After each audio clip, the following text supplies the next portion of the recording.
So initially, I intended on this being a love reading, but there could be a relationship happening here, but I do not see love in this reading. What I see is power dynamics, I see games, and I see violence.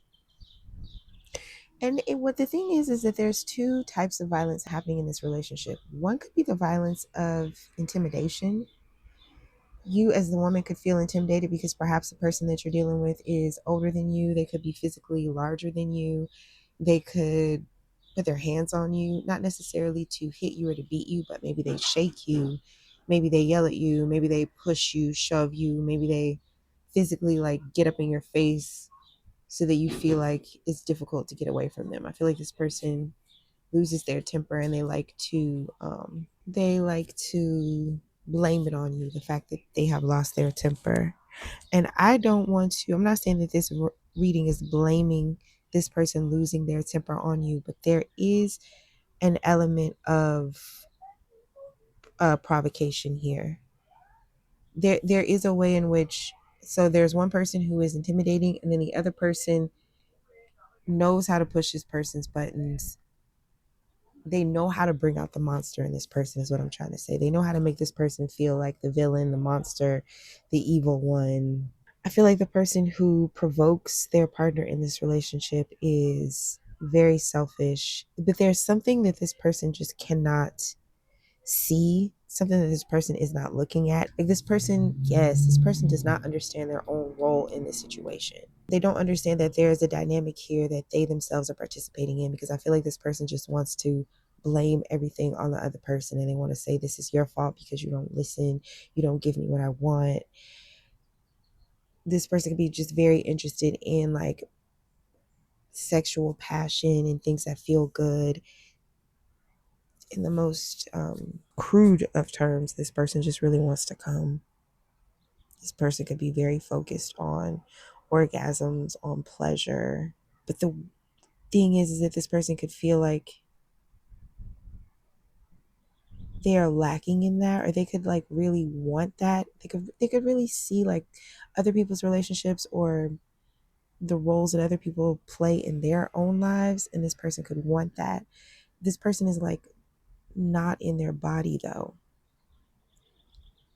It's like this person doesn't want to exist in their own life, in their own body, in their own energy. They feel a lot of pressure to move into something else. So the irony here is that someone feels like their relationship does not satisfy them, but this person doesn't know who they are. So if you don't know who you are, how can a relationship satisfy you? Because who are you? Okay, so like I said, we have two sides, right? We have the person who is the intimidator, and we have the person who is the provoker. And it's the provoker who has this kind of self-identity crisis thing going on, where they don't quite know who they are, but they are very bossy and they want what they want. But the irony is that they are never satisfied, because whatever it is that they say that they want is just based on whatever they feel like they're supposed to want, or whatever the role that they think they're supposed to play, or whatever thing that they think will make them happy in the moment. So it's very difficult to please this person. Now, the person who is the intimidator, I feel like this person is very established. You know, this person is very self-satisfied. They're very satisfied with themselves. They could have reached a certain point in their career or in the way that they want to look. There's something about this person's legs, like they have very nice legs. Even if it's not the legs, this person has some sort of feature that they like to show off. They like to go places where they can show off this feature. So this person could be a show off. They could know a lot about business, commerce. They could be very well read, very intelligent, very well respected, and they like to go to places where that can be evident. Also, I think this person never likes to take their partner anywhere. This person could present as single. It's like people know this person is not single, but I don't know, they're kind of like down for whatever. Like if somebody is down to cheat, they're down to cheat. If somebody is this kind of person who like might blur the lines of friendship and flirting. Like if you're flirting, then I'm flirting, but if you're not flirting, then I'm not flirting. That kind of thing. I feel like this person is very attractive, but also kind of unapproachable. They like for things to come to them. So this is an interesting thing, right? Because just right there in that personality difference, right? This is a person who I think likes to be flirted with. They like to be tempted. They like to be titillated, which means in order to tempt and flirt and titillate with a person, you have to kind of play with the lines of who you are and who you pretend to be. But if all that you are is what you pretend to be, then it's really difficult to flirt because you want people's attention to validate you.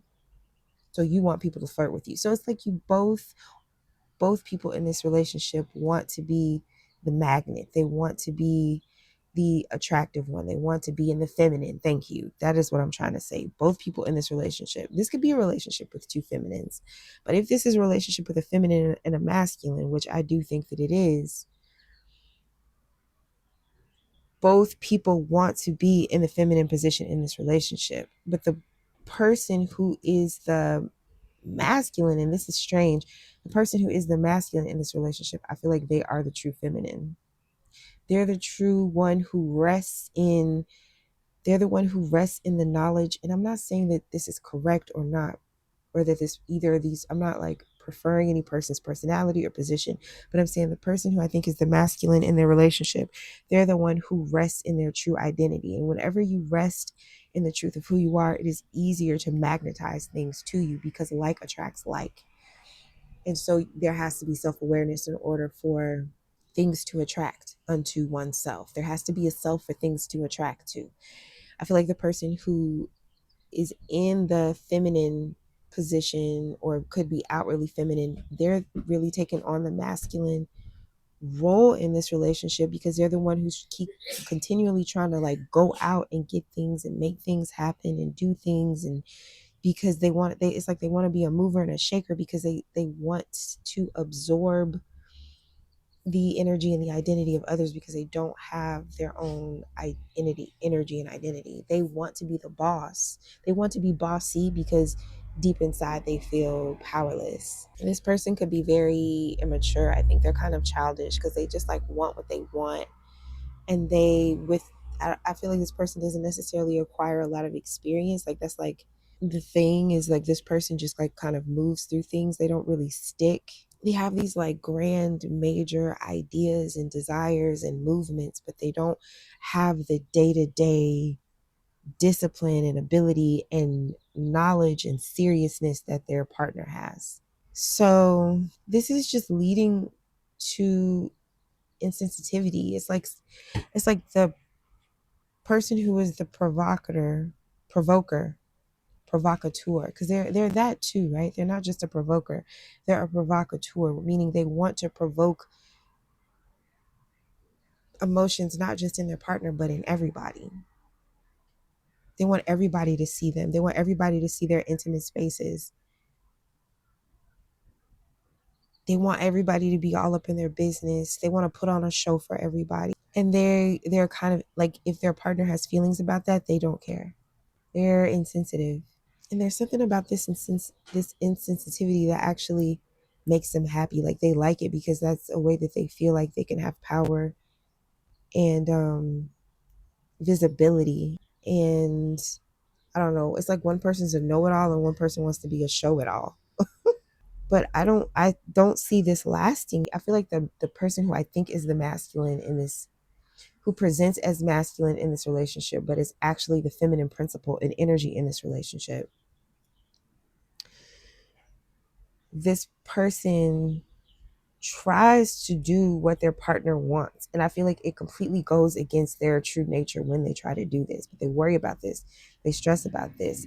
I feel like this could be like actually taking their hair out. Like this person could be balding because they feel like they're never good enough. They're never who or what their partner wants them to be. And as hard as they try, it's like they can never fulfill that role. There's something always out of place, or there's also something about these legs. Something about legs. What is this going on with the legs? Yeah, it may, like again, I will say it may not be legs specifically, but there is something to where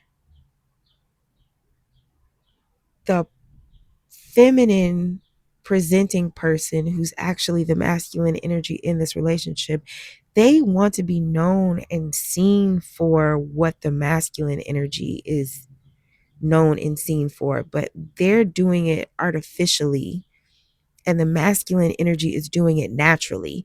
And even when the masculine energy tries to suppress this thing about themselves, because it's weird, it's like there's something about this masculine energy where when they do it, it pisses the feminine energy off. But then when the feminine energy does it, it's okay. And I feel like this kind of drives this masculine energy crazy. And this is what makes the intimidator, because it's like, why the fuck is it not okay for me to do this shit, but it's okay for you to do this shit? Why do you want my role? Why do you want my head? Why do you want my position? Why is nothing I ever do good enough for you? But you, like, why do you not care about pleasing me, being attractive to me, attracting me, but you give a fuck about being attractive or pleasing everybody else in the world? It's like that could be like a little window into the fight that these people have, but I feel like that's the core issue, and it is definitely going to make the person who is presents as masculine in this relationship but is actually the feminine principle in this relationship, is going to make this feminine principle withdraw, because they feel like their sanity is slipping away through how painful this situation is. And it's like the pain does not stop. This person feels like their partner like literally wants to hurt them, and this person does not understand why. I feel like something is going to happen actually that's a little bit shocking. There's like a shock headed for this situation, to where somebody's going to be like, no, this is the last straw, because I can't believe that you would do that.